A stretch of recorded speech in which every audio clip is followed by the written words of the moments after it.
rare non-gig update here, but we have something that we need to take a look at together. Not even 5 minutes ago this arrived at my house, and I'm psyched. So I want to unbox it, look at it, and play it.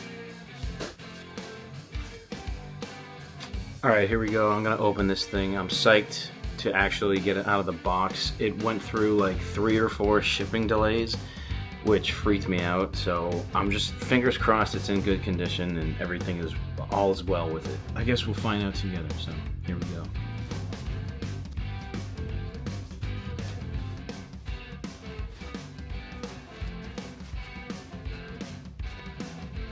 Alright, we're about to open the case for the first time together, so once again, fingers crossed.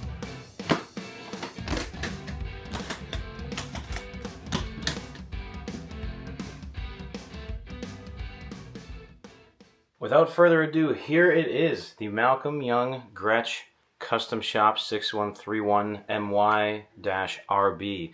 This is the configuration that Malcolm Young had his Gretsch in when he first started modifying it, before he stripped the paint off and right after Harry Vanda gave it to him out of the Easy Beats. This is what it looked like.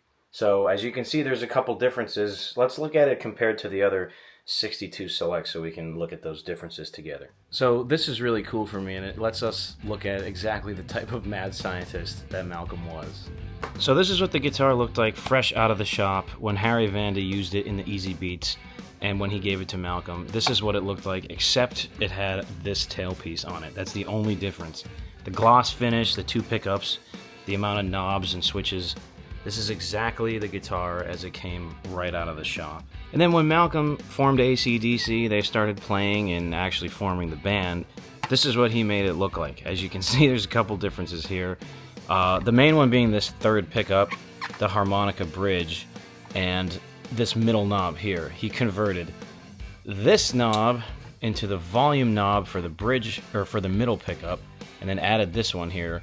And we're gonna see exactly what all these things do and look into how his mind worked. But yeah, this was at a time where he wanted as much versatility as possible, which he sort of did away with, but he was chasing tones and looking for sounds, and he decided to basically put everything you could ever want in this guitar. The thing I love about it too is this satin finish. It's like if the paint had worn after a couple years of being played.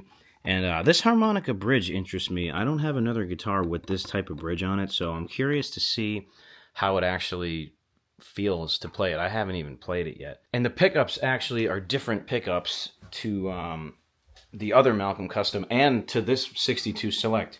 This one has the TV Jones Classic, like I mentioned. That one has the Ray Butts High Fidelity, which is like the very, very first iteration of a Filtertron hum-canceling pickup. It's basically the first humbucker. And then that middle pickup is actually the TV Jones PAF style Starwood pickup. So it's pretty interesting that Malcolm would want that. But I get it because he wanted a tone that complemented Angus and he wanted to fatten up that Filtertron sound. And years later he would have had it rewound by John Diggins at JD. But for now he was like, how can I thicken this tone? How can I fatten it up? Put a humbucker. Another interesting thing with the controls on this is that the middle pickup is always on. There's no configuration that shuts this humbucker off. This volume knob controls the middle pickup, so when it's at 0, this is off. When it's at 10, it's on, but there's no switch that toggles it. It's all in the volume knob, so you can blend that middle pickup in there. It's really cool wiring, actually. I know Malcolm didn't really use it much, but it's just cool that it's there. Another thing that's pretty interesting is when you watch videos of Malcolm, like, playing It's a Long Way to the Top and playing with Dave Evans way, way back, he never has it toggled just to the bridge position. It's always in the middle. These 2 switches are always straight out, which makes me think that in the early days he was using the other pickup configurations a lot more than people realize. I mean, there's video evidence of it. Let's hear how this thing sounds.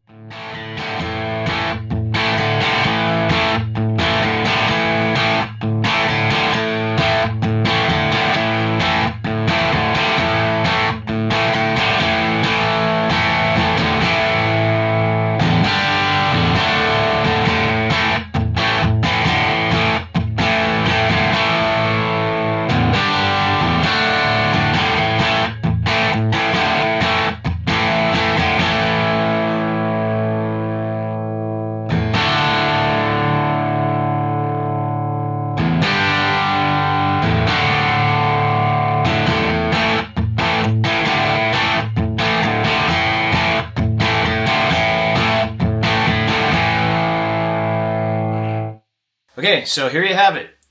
The Malcolm Young Red Gretsch Custom. This thing is crazy. I want to talk about like the controls and what the switches do, because it's clear that Malcolm was looking for a ton of diversity when he customized this guitar. Of course, we know that he got fed up with that idea and ripped everything out, but it's still super cool to see this guitar in this form because it's a bit more rare. You don't see Malcolm with this. I would say you don't see him with this as much even as the White Falcon. So to me, it's rare and it's a really cool collector's item. And when those issues were happening to my number one, I knew I had to have it. So anyway, let's talk about these controls. This is the pickup selector here, as usual. Bridge, middle, neck. This is that same tone switch as in the Red 62 Select. So it works as like a high pass, low pass, or no pass filter. It's off when it's in the middle. And so then this knob here, this third knob, is actually a blend and volume knob for this middle pickup. So when it's on all the way, the middle pickup is on 10. When it's off, the middle pickup is on 0. Master volume, same as in the other two guitars. Neck pickup volume, so you can blend that neck pickup in. And bridge pickup volume, so you can blend the bridge pickup in. This is a kill switch. Either direction, the guitar will not make noise. In the middle, the guitar is on. Same Burns vibrato tailpiece. Same cavities on the back. Same ebony fretboard. And same headstock as the Malcolm Custom. Blacked out. Satin. Finishes satin. No gloss. It's like it's been played for years. And of course that harmonica bridge, which does feel different. The whole guitar feels really different, actually. You can feel these pickups pulling on the strings, the magnetism. It's not as resonant. And I think that's part of the reason why Malcolm swapped it out. But man, it sounds great. Let's listen to some of these tones. So I'm going to run through every single one. Here's the bridge pickup with the middle humbucker off.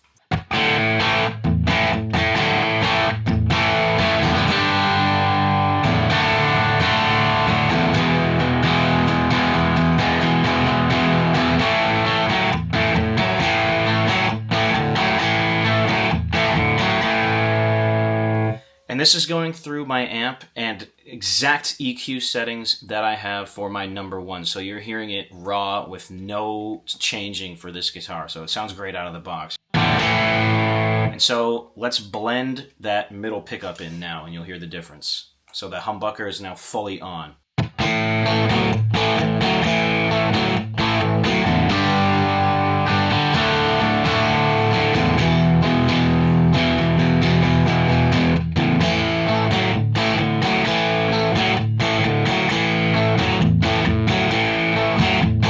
It has almost like a neck pickup humbucker sound to it, which I don't mind, but it's not really Malcolm in my eyes.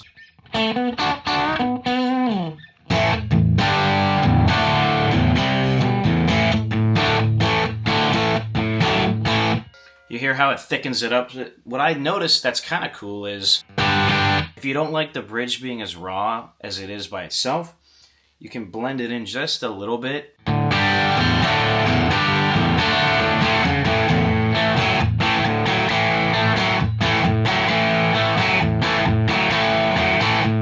And it adds a little bit of thickness, whereas off, on just a little. And what I noticed this does is it actually makes it sound like Malcolm's number one when he had the pickup rewound, which is what is in the Malcolm Custom Shop model, the Powertron. It's TV Jones' version of an overwound Filtertron. So when you add a little bit of that humbucker to the bridge, it actually sounds a lot more like that. It's pretty interesting, and it's cool. I don't know. I mean, I'm assuming that was the intention from Malcolm, is he wanted to make the tone thicker. So you can sort of EQ that pickup by adding that middle humbucker, which is cool. So let's go middle position without adding the middle pickup.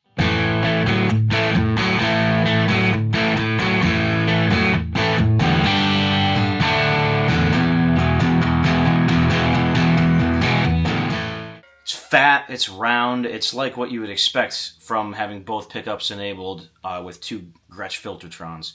And it kind of sounds like the bridge and middle pickup with a little bit of a different flavor.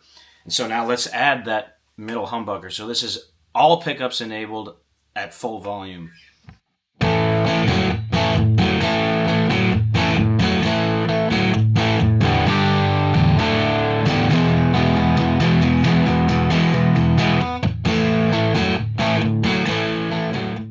We're verging on real muddy territory here. I think the 3 pickups together is a bit much. I don't think Malcolm ever would have used it like that. So now let's go to neck pickup by itself.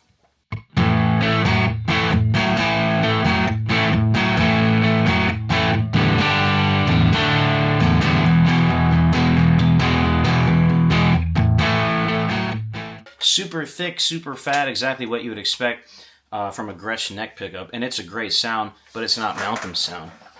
So it is what it is. It's probably usable for other things, but I probably will never use it, to be honest. As long as I'm in Dirty Deeds, it's not going to be used. So let's hear the neck and the middle humbucker combined, both on at full volume.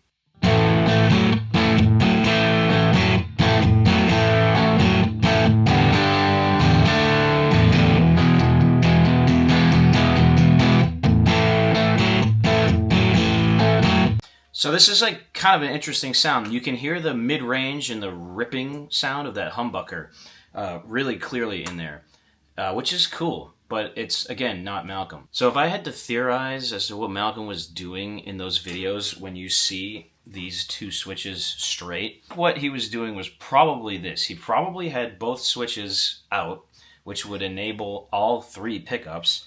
He turned the middle humbucker off, and then he used this knob to turn the neck pickup off. So in effect, only the bridge pickup is on right now. It gives us that bridge pickup tone, like it would be if we had just the bridge. And what I would guess that he did was, if he needed it to be a little thicker, he would add a little bit of that middle humbucker.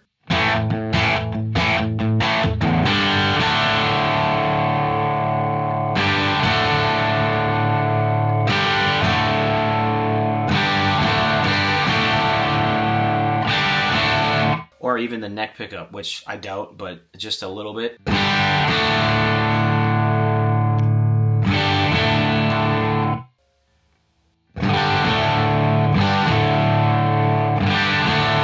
Changes the sound completely, but it still has that bridge pickup Malcolm Young flair. So, man, what a sick guitar. This thing is freaking awesome. I can't wait to use this on stage. It sounds great.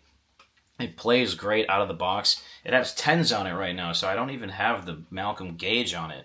And it already sounds this good, so I'm psyched. I can't wait to toss it around on stage and crank it, get some wear on it, and really make it my own. I thought it might be cool, too, to show some of the case candy that comes with this thing, since it's really not shown much.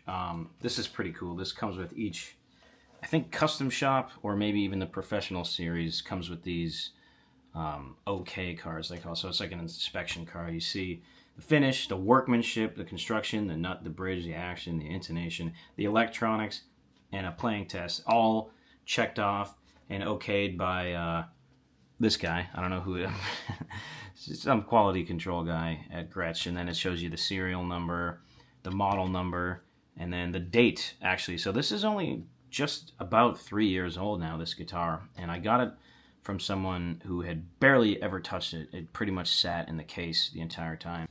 It's funny. Gretsch Guitars, Scottsdale, Arizona. I lived like less than an hour from there for 3 years, and I didn't even know they were there. So let's get some of this stuff out. The new Gretsch Neoclassic fingerboard for the Perfectionist. So this is when ebony fingerboards were relatively new, I guess. And yeah, they like don't have much of a wood grain. It really looks like a charcoal black color, which is really cool. So they're saying that like they season the ebony fretboards in a different way here and make it so there's never going to be an imperfection, you know, no matter what the conditions are, which is cool. I don't know when this would have been from, but it looks like the 50s. So that's cool. If you're in California, this guitar will kill you, is what that's saying. And this is cool. This is like a little pamphlet showing, you know, explaining what a Filtertron is and why it's special. New hum canceling pickups. Filter out neon noises. crackle, hum, electrical disturbances. So they weren't calling it a humbucker. That was Gibson's thing, but Filtertron. It's like the Gretsch version of a humbucker. I don't know if everyone knows what that means, but it shows you exactly how they work. This would have come with this guitar in the late 50s, early 60s, right out of the shop. It shows you every control, every knob, what everything does. It's pretty cool. It even has a list of the configurations here, which is really cool. And then we have some more legal stuff here and the certificate of authenticity / guarantee that this thing is going to be good when you get it. So that's cool. We guarantee this guitar to be free from defects in materials. So that's cool. I love keeping these things. I have 3 sets of these now with the Malcolm Custom, the 62 Select, and now this one. And it's just cool to have. You know, it's cool stuff.